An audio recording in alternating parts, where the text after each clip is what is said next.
নমস্কার, ওঙ্কার বাংলার একটি স্পেশাল সিরিজে আপনাদের সকলকে স্বাগত। এই মুহূর্তে আপনাদের সাথে রয়েছে আমি অপরূপা।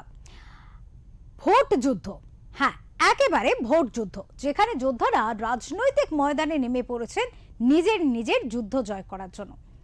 সেই ভোট যোদ্ধাদের সারাদিনের কি যুদ্ধ জয়ের পরিস্থিতি, তারা কি করছেন, কোথায় যাচ্ছেন, প্রচারে কোথায় কতটা জনসংযোগ করছেন, সবটাই তুলে ধরবো আপনাদের সামনে 2026-এর ব্যাটেলে।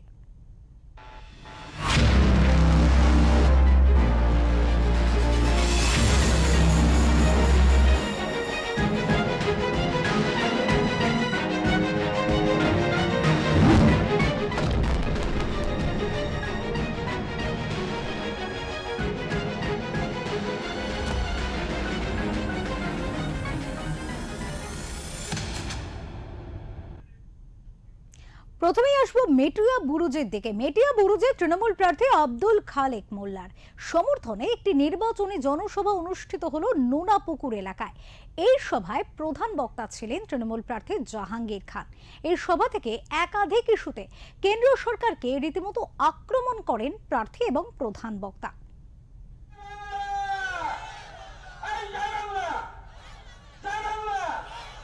নির্বাচনের দিনক্ষণ ঘোষণার পর থেকেই জোর কদমে ভোটের প্রচার শুরু করেছে রাজনৈতিক দলগুলি। ভোটারদের মন জয় করতে দিন রাত এক করছেন প্রার্থীরা। রবিবার মেটিয়া বুরুজ বিধানসভা তৃণমূল প্রার্থী আব্দুল খালেক মোল্লার সমর্থনে নির্বাচনী জনসভা অনুষ্ঠিত হলো নোনাপুকুর এলাকায়। এই অনুষ্ঠানে প্রধান বক্তা স্বরূপ উপস্থিত ছিলেন জাহাঙ্গীর খান।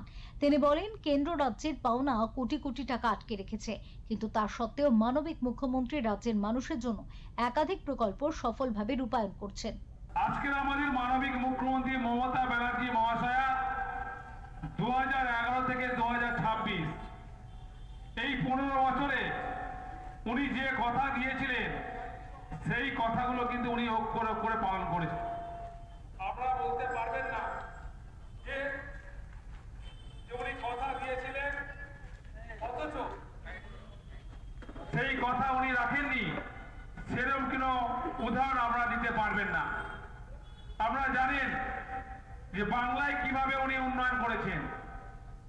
আজকের কেন্দ্রের সরকার বাংলাকে বঞ্চিত করার জন্য, বাংলার খেটে খাওয়া মানুষকে ভাতে মারার জন্য একটা পর একটা চক্রান্ত করেছেন। বাংলার যে ট্যাক্সের টাকা, পাওনা টাকা প্রায় 2 লক্ষ কোটি টাকা, সেটাও আটকে রেখেছিল। তা সত্ত্বেও আমাদের মানবিক মুখ্যমন্ত্রী মমতা ব্যানার্জি মহাশয়া একটা পর একটা উন্নয়ন করেছেন। আর খেটে খাওয়া সাধারণ মানুষের স্বার্থে একটা পর একটা উনি প্রকল্প করেছেন।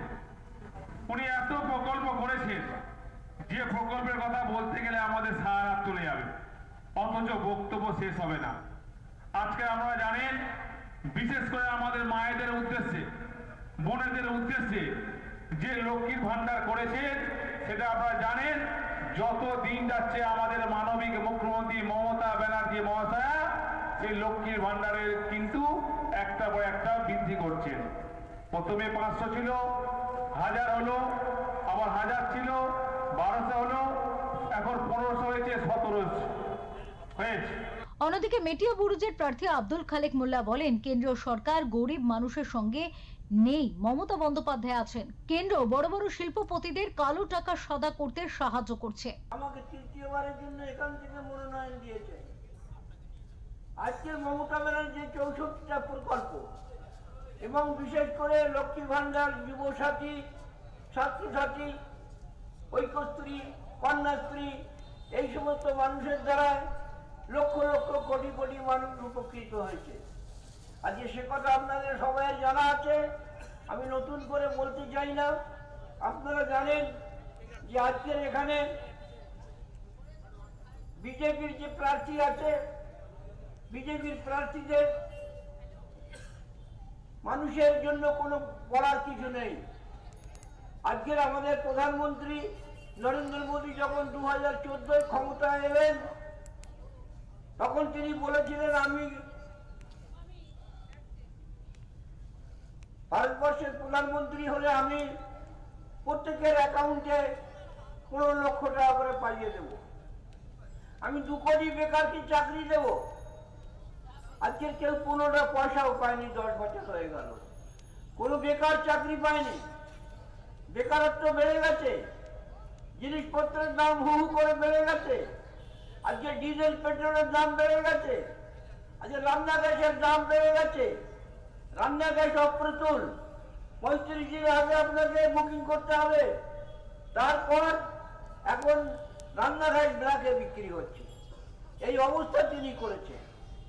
তিনি আর কি জঘন্য কাজ করেছিলেন আপনারা জানেন। নোটবন্দির মাধ্যমে আজকে কোটি কোটি মানুষ ক্ষতিগ্রস্ত হয়েছে। বহু মানুষ ব্যাংকে লাইন দিতে গিয়ে মারা গেছে। কোনো কালো টাকা নিয়ে আসতে পারেননি, বরং আম্বানি আদানি তাদের যে কালো টাকা সেগুলো তারা সাদা করে নিয়েছে। এই সভায় তৃণমূলের কর্মী সমর্থক ছাড়াও সাধারণ মানুষের উপস্থিতি ছিল চোখে পড়ার মতো। সঞ্জয় মাঝি রিপোর্ট, ওমকার বাংলা।